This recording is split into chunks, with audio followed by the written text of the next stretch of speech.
नमस्कार आप सभी को, स्वागत है आपका हमारे इस प्लेटफ़ॉर्म पर। आज के इस वीडियो में हम चर्चा करेंगे उत्तर प्रदेश स्पेशल सामान्य अध्ययन के बारे में।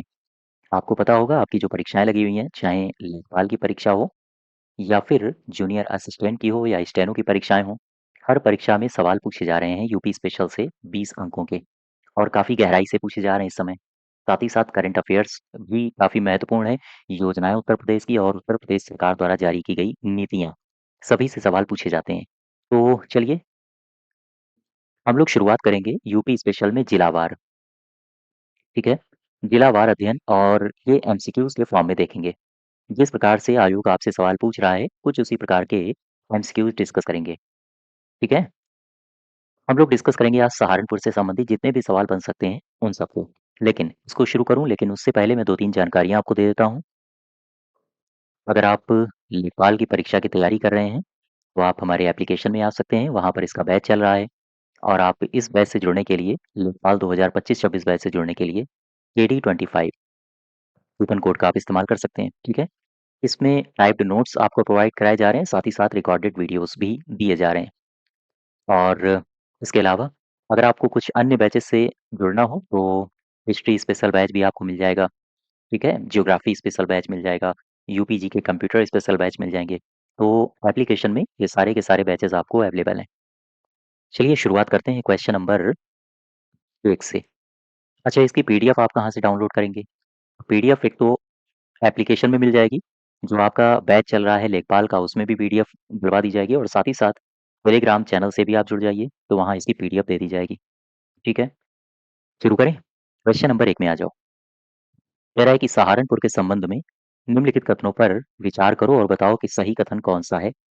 सबसे पहला स्टेटमेंट दिया है, कि यहाँ पर यहाँ का मतलब सहारनपुर में प्रतिवर्ष गुघाल मेला, इस मेला को याद रखो, ये सहारनपुर में लगता है।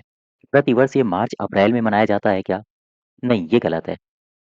मार्च-अप्रैल में नहीं, ये कब मनाया जाता है अभी हम लोग डिस्कस करेंगे। तो ये स्टेटमेंट गलत है। फिर दूसरे में आ जाओ, कह रहा है यह मेला कौन-सा? गुघाल मेला बसंत पंचमी के बाद शुरू होकर 2 महीने तक चलता है। ये भी गलत है बिल्कुल। तीसरे में आओ, सहारनपुर की जो सीमा है, वो बिजनौर और शामली को से लगती है। शामली से तो लगती है, ये तो ठीक बात है, लेकिन बिजनौर से कहाँ लगती है? बिजनौर दूर है, ठीक है? अब यहाँ पर आओ 2-3 बातें हम आपसे डिस्कस कर लें। सबसे पहले एक मेला है, गुघाल मेला, ठीक? इस मेला के बारे में 2-3 जानकारियाँ हम आपको बता दें। सबसे पहले ये कहाँ पर लगता है? ये लगता है सहारनपुर में, सहारनपुर में। क्या आप बता सकते हो कि इसका जो आयोजन किया जाता है, वो कब किया जाता है? टाइमलाइन क्या है? ये अगस्त में किया जाता है। अगस्त, सितंबर अगस्त-सितंबर माह में इसका आयोजन किया जाता है और अगस्त-सितंबर माह में अगर इसका आयोजन हो रहा है, तो लगभग-लगभग जन्माष्टमी जन्माष्टमी के बाद इसका आयोजन होता है, ठीक है? ये जो मेला है, ये किसका प्रतीक है? किसके प्रतीक के रूप में इसे मनाया जाता है? अर्थात ये मनाते हैं सांप्रदायिक सौहार्द सांप्रदायिक सौहार्द बना रहे, इस वजह से मनाते हैं। इसके अलावा आपसी भाईचारा आपसी भाईचारा बना रहे, इस वजह से मनाते हैं। इसके अलावा समाज में समाज में समरसता बनी रहे, अर्थात सामाजिक समरसता बनी रहे, इनके लिए मनाते हैं। अब ज़रा सहारनपुर में आओ, मैंने आपको यूपी स्पेशल में मैप पढ़ाया है, तो मैप आप लगातार पढ़ते रहिए। सहारनपुर में शामली, गौर करना, ये जो शामली है और नीचे है मुज़फ्फरनगर, मुज़फ्फरनगर, ये शामली और मुज़फ्फरनगर को स्पर्श करता है। जिलों की अगर बात करें तो शामली और मुज़फ्फरनगर को अगर स्टेट्स की बात करें, तो उत्तराखंड को भी स्पर्श करता है। ये हरियाणा को भी स्पर्श करता है और ये हिमाचल प्रदेश को भी स्पर्श करता है। तो वापस आओ ज़रा अपने क्वेश्चन में। पहला भी गलत है, दूसरा भी गलत है और तीसरा भी गलत है। आई होप आप लोग सारे के सारे लोग समझ गए होंगे। पहले में सही उत्तर क्या होगा? मार्च, अप्रैल यहाँ गलत है। ये लगता है अगस्त, सितंबर में, अगस्त, सितंबर में और बसंत पंचमी के बाद नहीं, जन्माष्टमी के बाद ये लगता है। और सहारनपुर शामली को तो स्पर्श करता है लेकिन बिजनौर को नहीं। तो यहाँ पर नन ऑफ दीज़ इनमें से कोई नहीं होगा। अब आ जाओ दूसरे में। कह रहा है कि बताइए कि कौन से कथन सही हैं? कौन से नहीं पूछा है, आपसे कह रहा है कि कितने कथन सही हैं? वो जो शोले पिक्चर में कहता था कितने आदमी थे, वैसे ही कितने कथन सही हैं, है ना? नंबर आपको काउंट करके बताना है। सबसे पहला स्टेटमेंट है भूरा देव मंदिर, ये सहारनपुर से सटे जनपद मुजफ्फरनगर में स्थित है। कह रहा है भूरा देव मंदिर ये सहारनपुर से सटा एक जनपद है मुजफ्फरनगर। क्या ये यहाँ पर है? नहीं। भूरा देव मंदिर सहारनपुर में ही है, मुजफ्फरनगर गलत होगा। पहला गलत है। बाला सुंदरी मेला ये देवबंद में आयोजित किया जाता है। हाँ, ये बिल्कुल ठीक है। सहारनपुर की सीमा केवल उत्तराखंड हिमाचल प्रदेश को स्पर्श करती है। नहीं, केवल लग गया है तो यहाँ उत्तराखंड हिमाचल प्रदेश के साथ साथ आप एक और को ले आओ, ये है हरियाणा। अगर हरियाणा और आ जाता तो ये सही हो जाता, ये भी गलत है। एक और तीन गलत है, केवल दो सही है। कितने कथन सही है ये पूछ रहा है, और केवल एक कथन सही है। ठीक है, केवल एक का मतलब ये नहीं स्टेटमेंट, कितने कथन, केवल एक कथन सही है। यहाँ तक बात समझ पा रहे हो आप हमारी? अच्छा, अब जरा दो तीन बातें हम आपसे डिस्कस कर लें। सबसे पहले तो यहीं पर डिस्कस करते हैं, ये जो भूरा देव मंदिर है, ये मंदिर कहाँ पर है? ये सहारनपुर में ही है, जनपद मुजफ्फरनगर का यहाँ पर कोई काम नहीं है। अच्छा, यहाँ पर बाला सुंदरी मेला देवबंद में आयोजित किया जाता है क्या? हाँ, ये देवबंद में आयोजित किया जाता है, और ये एक धार्मिक और सांस्कृतिक मेला है, याद रखो। ठीक है, और यहीं पर आपको सहारनपुर में ही मिल जाएगा एक और मंदिर जिसको कहते हैं शाकंभरी, शाकंभरी देवी मंदिर, यहीं पर है। ठीक, तो और आगे बढ़ो जरा, क्वेश्चन नंबर तीसरे में आ जाओ। शाकंभरी देवी मंदिर के संबंध में सही कथन की पहचान करो। ये उत्तर प्रदेश के सहारनपुर में है। क्या सही है? हाँ, बिल्कुल ठीक है। इन्हीं देवी को समर्पित एक मंदिर राजस्थान में भी है। शाकंभरी देवी को ही समर्पित है वो, और वो राजस्थान में सांभर झील के पास स्थित है। बिल्कुल ठीक है। फिर कह रहा है शाकंभरी देवी का एक बड़ा मंदिर कर्नाटक के बादामी क्षेत्र में भी है। क्या ये सही है? देखो, बादामी क्षेत्र में है, यहाँ पर एक जिला है जिसको बोलते हैं बगलकोट। बगलकोट में ये क्षेत्र पड़ता है, बादामी क्षेत्र। तो यहाँ पर शाकंभरी देवी का एक यहीं यहाँ पर भी एक बड़ा मंदिर है। तो ये तीनों कथन सही हो जाएंगे। ठीक है, उपयुक्त तीनों, याद रखो। अच्छा, ये जो शाकंभरी देवी मंदिर है, सहारनपुर में कहाँ पर है? सहारनपुर जिला है, और यहीं पर एक गांव है, इसका नाम है जसमौर। जसमौर ग्राम में ये अवस्थित है। चलो भाई, और आगे बढ़ते हैं। क्वेश्चन नंबर तीसरे का सही उत्तर हो जाएगा, सारे के सारे कथन सही है। नेक्स्ट देखो, क्वेश्चन नंबर 4 कह रहा है कि केंद्रीय लुगदी एवं कागज अनुसंधान संस्थान के बारे में सही विकल्प की पहचान करो। सही विकल्प की पहचान करनी है आपको। इस संस्थान की स्थापना 1980 ईस्वी में भारत सरकार के वाणिज्य उद्योग मंत्रालय के औद्योगिक नीति और संवर्धन विभाग के प्रशासनिक नियंत्रण के अधीन एक स्वायत्त निकाय के रूप में इसको स्टैब्लिश किया गया था। बिल्कुल ठीक है। फिर से देख लो इस एक बार, ध्यान देना। आपसे कह रहा है कि केंद्रीय लुगदी और कागज अनुसंधान संस्थान के बारे में सही विकल्प बताओ। तो इस संस्थान की स्थापना 1980 में होती है, लेकिन शर्त लगी है, 1980 में होती है एक स्वायत्त निकाय के रूप में, याद रखिएगा। और किसके अंडर में ये काम कर रहा है? ये भारत सरकार के वाणिज्य और उद्योग मंत्रालय के अधीन औद्योगिक नीति संवर्धन विभाग के प्रशासनिक नियंत्रण में है। यहाँ से कई सारे सवाल बन सकते हैं। इसके नियंत्रण में है, किस मंत्रालय के अंतर्गत आता है, अब इसकी स्थापना हुई थी, इसकी जब स्थापना हुई थी तो किस रूप में हुई थी, एक स्वायत्त निकाय के रूप में हुई थी। ठीक है, बहुत सारे सवाल बन सकते हैं, लेकिन पहला वाला तो सही हो गया। दूसरे में आ जाओ, कह रहा है कि केंद्रीय लुगदी एवं कागज अनुसंधान संस्थान की उत्पत्ति 1975 में हुई थी। हाँ, ये बिल्कुल सही है। दोनों स्टेटमेंट में अंतर याद रखना। यहाँ पर उत्पत्ति 1975 में हुई है, कैसे? यूएनडीपी भारत सरकार परियोजना के संचालन के साथ हुई थी इसकी उत्पत्ति, ये भी सही है। इसके अलावा आईएसओ 9001 2000 एक गुणवत्ता प्रबंधन प्रणाली थी। अब इसको हटा दिया गया है, इसके स्थान पर अब दूसरी प्रणाली का इस्तेमाल किया जाता है। तो तीनों कथन सही हैं, एक, दो और तीन। ठीक है, यानी कि 4 का हो जाएगा सी पार्ट। और आगे बढ़ें, अब यहाँ पर आओ, ये लिखा है CPTRI, ये कहाँ पर है? CPTRI, ऐसे सवाल आयोग इस समय बहुत पूछ रहा है। शॉर्ट टर्म दे देगा और आप कंफ्यूज हो जाओगे। इसका पूरा नाम क्या है? इसका पूरा नाम याद रखो। सी का मतलब हो जाएगा सेंट्रल, ई और पी फॉर हो जाएगा पल्प, एंड पी फॉर हो जाएगा paper. Central pulp and paper. RI का मतलब क्या होगा? Research institute, research institute. तो ये है central pulp and paper research institute, यही तो है केंद्रीय लुगदी कागज अनुसंधान संस्थान।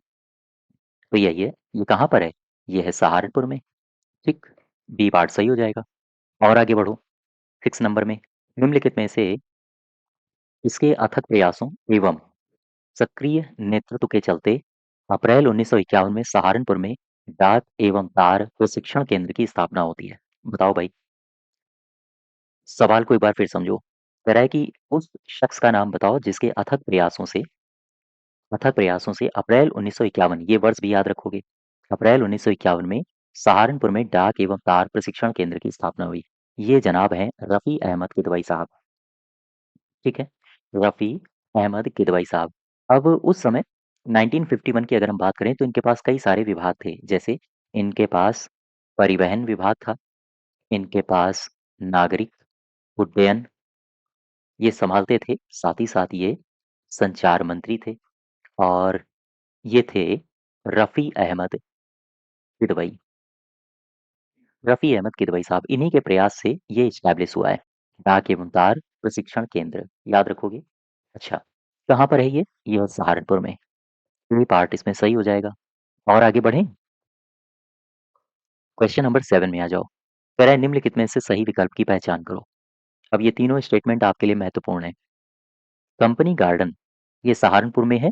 इसे वर्तमान में कंपनी गार्डन नहीं कहते हैं, नाम बदल दिया जा चुका है।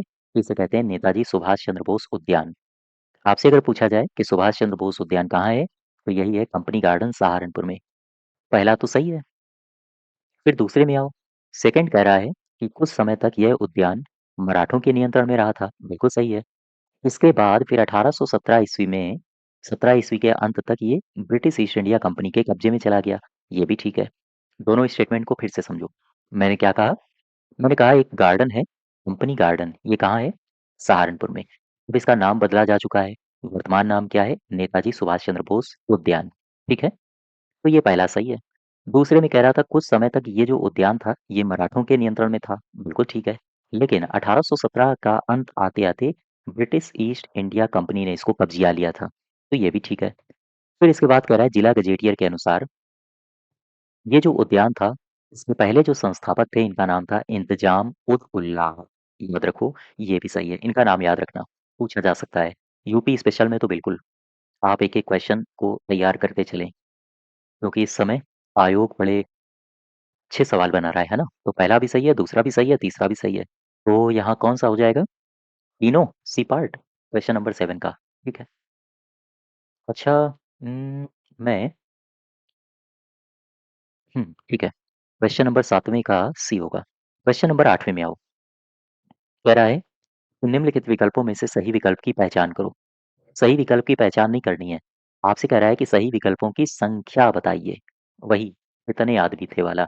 यहाँ कह रहा है कितने कथन सही हैं। अब बता दो इनको। पहला स्टेटमेंट पढ़ो जरा। भारतीय लुगदी एवं कागज तकनीकी संघ की स्थापना 1965 में हुई थी क्या? गलत है। फिर कह रहा है आईपीपीटीए। आईपीपीटीए क्या है? अभी हम लोग इसके बारे में डिस्कस करेंगे। दरअसल यही बता देता हूँ मैं आपको। आई का मतलब हो जाएगा इंडियन, पीपी वही पल्प एंड पेपर, टीए का मतलब क्या है? Technical association. ठीक, तो पूरा इसको क्या बोलोगे? Indian pulp and paper technical association. ठीक है, इसके द्वारा पहला सेमिनार नई दिल्ली में आयोजित हुआ था। ये ठीक है। पहला सही है, तो सॉरी पहला गलत है, दूसरा सही है। फिर कह रहा है सहारनपुर परिसर जिसे पहले स्कूल ऑफ पेपर टेक्नोलॉजी के नाम से जाना जाता था, इसकी स्थापना 1964 में रॉयल स्वीडिश सरकार की सहायता से हुई थी। ये भी ठीक है। फिर कह रहा है सहारनपुर ब्रिटिश शासन के अधीन 1805 में आया था। ये गलत हो जाएगा। तो केवल और केवल 2 और 3 यानी कि 2 स्टेटमेंट सही हैं। बी पार्ट इसमें सही होगा। ठीक है, इसमें बी पार्ट सही होगा। अब जरा इसमें सही उत्तर देखो कौन-कौन से हैं। कह रहा है भारतीय लुगदी कागज तकनीकी संघ, इसकी स्थापना 1965 में नहीं हुई थी, 1964 में हुई थी। फिर आईपीपीटीए यानी Indian pulp and paper technical association द्वारा आयोजित जो पहला सेमिनार था वो दिल्ली में आयोजित हुआ था। बिल्कुल ठीक है। सहारनपुर परिसर जिसे पहले स्कूल ऑफ पेपर टेक्नोलॉजी के नाम से जाना जाता था, इसकी स्थापना 1964 में रॉयल स्वीडिश सरकार की सहायता से हुई थी। ये भी ठीक है। सहारनपुर ब्रिटिश शासन के अधीन कब आया था? ये गलत हो जाएगा 1805, क्योंकि ये आया था 1803 में। 1803 तो 2 और 3 सही होंगे, केवल 2 स्टेटमेंट सही हैं। और आगे बढ़ें, सही विकल्प का चयन करो।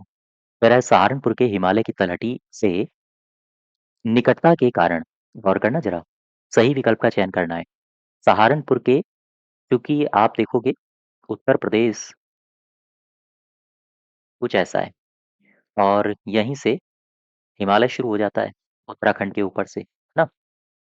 तो कहीं न कहीं शिवालिक की तलहटी पर है। अगर हम भारत का मैप देखें तो यहाँ पर हिमाचल प्रदेश, यहाँ पर उत्तराखंड और ये पूरा का पूरा क्षेत्र ये नेपाल है। फिर इधर सिक्किम आ जाएगा, फिर इसके बाद अरुणाचल प्रदेश, मिज़ोरम, त्रिपुरा, असम और नीचे जो भी है। खैर, यहाँ पर जो सहारनपुर है, कह रहा है कि हिमालय की तलहटी के निकटता के कारण यहाँ की जो जलवायु है, ये उप आर्द्र उष्णकटिबंधीय है। याद रखो इसको। बिल्कुल ठीक है। इस जिले की सबसे महत्वपूर्ण नदी गंगा है। क्या गंगा है इस जिले में? गंगा बहती भी है? सहारनपुर की हम बात कर रहे हैं। गलत है। यहाँ की जो सबसे महत्वपूर्ण नदी है वो है यमुना। ठीक, दूसरा गलत है। सहारनपुर का एक अलग सहारनपुर एक अलग प्रशासनिक प्रभाग है।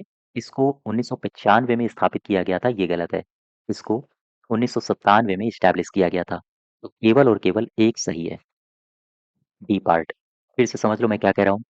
सहारनपुर के हिमालय की तलहटी से निकटता के कारण यहाँ पर उप आर्द्र उष्ण जलवायु पाई जाती है। ठीक, इसकी महत्वपूर्ण जो यहाँ पर नदी निकलती है वो यमुना है।